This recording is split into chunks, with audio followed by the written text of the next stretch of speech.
I live in a riding that looks like it's flipping from green to conservative. And I don't think it's because the people here were so excited by the conservative platform, but I think it's because a lot of people panic voted Liberal, ended up splitting the vote and giving it to the Conservatives.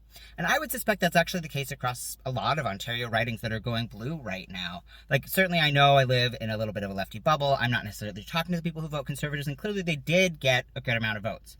But I also think a lot of people were scared of Pierre getting into office. They did not want to live under a Conservative government for very valid reasons, and felt like voting Liberal was a vote for Mark Carty.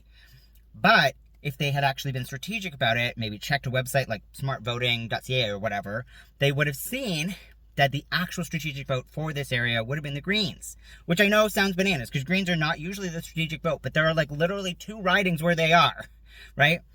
Anyways, it is disappointing, but I will say it's also a great opportunity for Liberals, NDP, Greens alike, even Conservatives, to push for ranked choice voting. Now is the time to make it happen. We've been calling for it for decades. Trudeau promised it and never delivered. Now is the time to make that promise right. Because we know there are so many people who want to vote for a different party than one of the 2 major ones, but they feel unable to do so.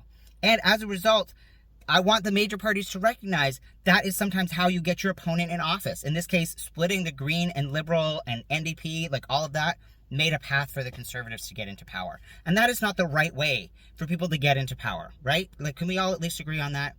And now is a great time because the election is just finished. Voting is top of mind, but it's not about to happen. And you have an entire political cycle before you even need to consider how it would impact the next election. So please, make it happen now, and let's never let this kind of vote split happen again.